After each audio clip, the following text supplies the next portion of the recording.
Hi hello నమస్తే welcome back to the channel. నేను మీ రామ్.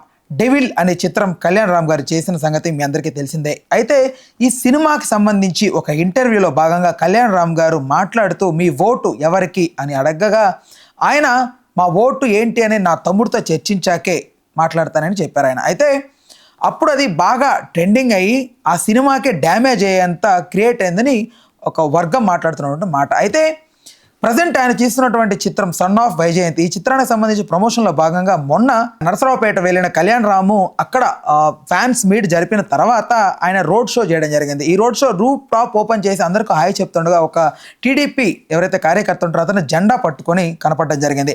ఆ జెండాను తీసుకొని మరి మోసి అక్కడ ఎవరైతే ఉంటారో ఆ టీడీపీ శ్రేణులు ఉత్సాహం నెలకొల్పాడు. అయితే ఇప్పుడు ప్రజెంట్ జరుగుతున్నటువంటి కాంట్రవర్సీ ఏంటంటే కళ్యాణ్ రామ్ టీడీపీలో జాయిన్ అవ్వబోతున్నట్లుగా, నిజంగా దీని వెనక జూనియర్ ఎన్టీఆర్ గారు ఉన్నట్లుగా, పాలయ్యతో మళ్ళీ సంప్రదింపులు జరిపి మళ్ళీ ఫ్యామిలీలోకి అందరూ కలిసి టీడీపీ పార్టీ నిలబెట్టేందుకు ప్రయత్నిస్తున్నట్లుగా రకరకాలుగా కొన్ని వాదనలు అయితే వినపడుతున్నాయి. ఓవరాల్గా ఈ అంశం గురించి సినీ మరియు రాజకీయ విశ్లేషకులు దాసరి విజ్ఞాన్ గారితో చర్చిద్దాం.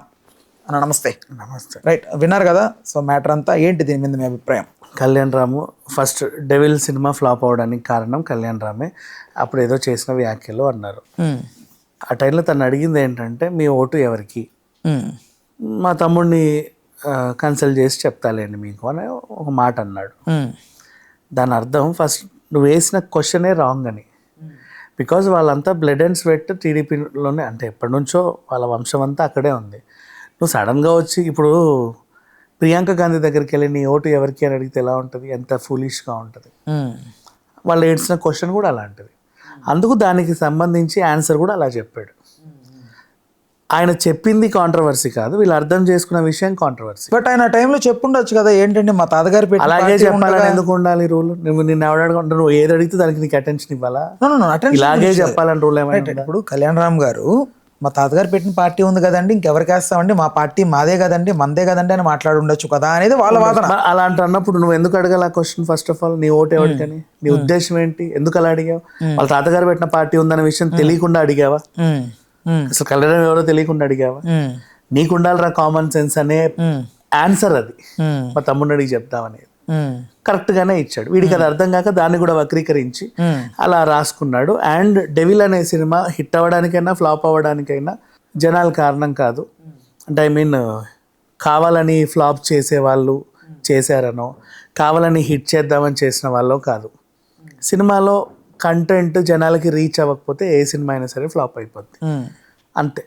అలాగే ఫ్లాప్ అయింది.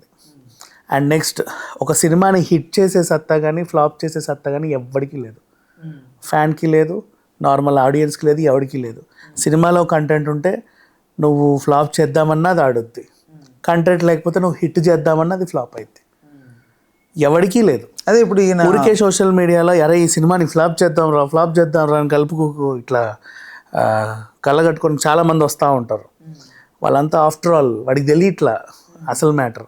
వీడు హిట్ చేయాలనుకున్నా చేయలేడు, ఫ్లాప్ చేయాలనుకున్నా చేయలేడు. సినిమాకి సంబంధించి సినిమాలో ఏదైనా దమ్ము ఉంటే అది ఖచ్చితంగా హిట్ అయిపోద్ది.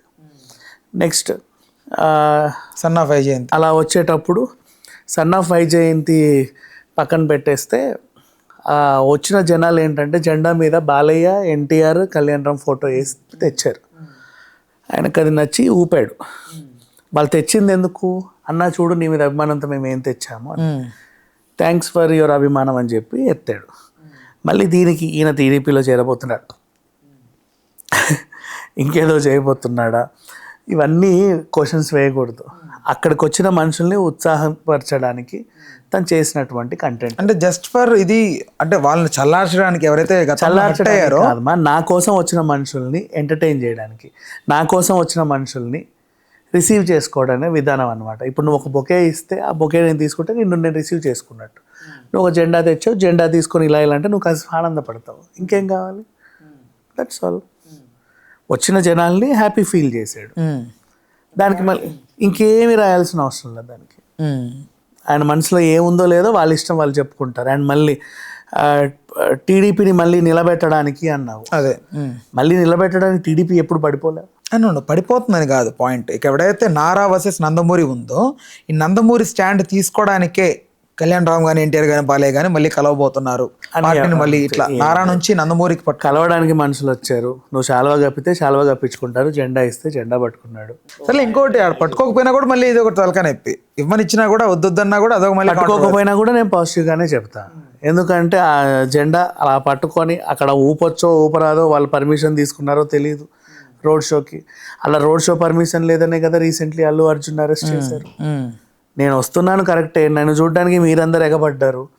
నేను వస్తున్నట్టు మీరు ఎగబడుతున్నట్టు మీరు జెండాలు ఇస్తే నేను ఊపుతున్నట్టు అది రాజకీయ ఒక ప్రదర్శన అయిపోతుంది, రోడ్ షో అవుతుంది. ఆ పర్టికులర్ పీరియడ్లో ఆ పర్టికులర్ టెరిటరీలో దానికి అనుమతి ఉందో లేదో కూడా ఎవరికి తెలియదు. అయితే ఇప్పుడు అంటే ఒకవేళ ఊపకపోతే రైట్ ఫైన్. అయితే ఇప్పుడు మామూలుగా బాలయ్య బాబుకి కళ్యాణ్ రావు దగ్గరగా ఎప్పుడూ ఉంటాడు, జూనియర్ ఎన్టీఆర్ మాత్రం దూరంగా ఉంటాడు అనేది వాళ్ళు మాట్లాడితే మాట ప్రధానంగా. ఎవరైతే ఈ యాంటీ ఫ్యాన్సో లేకపోతే వాళ్ళ అభిమానులు వాళ్ళు రిసీవ్ చేసుకున్న పద్ధతో ఇది. కాకపోతే మొన్న మనకు ఏదైతే ఒక షోలో బాలయ్య ఎన్టీఆర్ పేరు కూడా రానియకుండా ఆ షో నడిపాడో ఆ టైంలో ఇంకా బలపడింది. మన వాళ్ళకి ఎలా ఉంటుందంటే సోషల్ మీడియాలో ఒకే గేటెడ్ కమిటీలో ఇద్దరు ఉన్నారు అనుకో, వాళ్ళు చాలా దగ్గరగా ఉన్నట్టు. ఒకరిల్లు మేడ్చెల్లో ఇంకొకరిల్లు పటాన్చెరులో అంటే వాళ్ళు చాలా దూరంగా ఉన్నట్టు. అంటే మనుషులు మామూలుగా దూరంగా ఉన్నా వ్యక్తిగతంగా కూడా దూరంగా ఉన్నారు. అసలు వీళ్ళకి అసలు పడదు, అసలు వీడు ఉన్న ఊర్లో వాడు ఉండాలని కూడా అనుకోవట్లేదు. కనిపిస్తే కొట్టేసుకుంటారు, రక్కేసుకుంటారు, నరికేసుకుంటారు అని రాసుకుంటారు. అండ్ వాళ్ళు ఒకవేళ కలవాలనుకున్నా, విడిపోవాలనుకున్నా, జుట్టు పట్టుకొని కొట్టుకోవాలనుకున్నా అది వాళ్ళ ఫ్యామిలీ వ్యక్తిగత అంశం. అది అంతే. వాళ్ళు కలిసినా కలవకపోయినా వాళ్ళ గురించి మాట్లాడే హక్కు ఎవరికి. అది ఇప్పుడు టీడీపీకి వీళ్ళ అవసరం లేదంటారా? మామూలుగా ఉంటే ఉంటుంది, లేకపోతే లేదు, వాళ్ళ ఇష్టం అది. చంద్రబాబు నాయుడు గారు కావాలనుకుంటే ఉంటుంది, వద్దనుకుంటే ఉండదు. వస్తారంటారా ఒకవేళ వాళ్ళు ఆహ్వానిస్తే పార్టీలోకి? అది వాళ్ళ ఇష్టం. మేబీ వాళ్ళ ఇష్టం, జరిగే అవకాశం కూడా నాకు తెలియదు. అది వాళ్ళ ఇష్టం.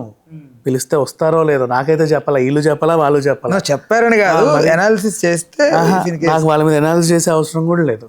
వైపుగా అది వాళ్ళ వ్యక్తిగత అంశం అంతే. పని కట్టుకొని ఎవరిని మనం పోక్ చేయాల్సిన అవసరం లేదు, అది వాళ్ళ వ్యక్తిగత. రైట్. ఓకే అన్న, thanks for the time, thanks for information.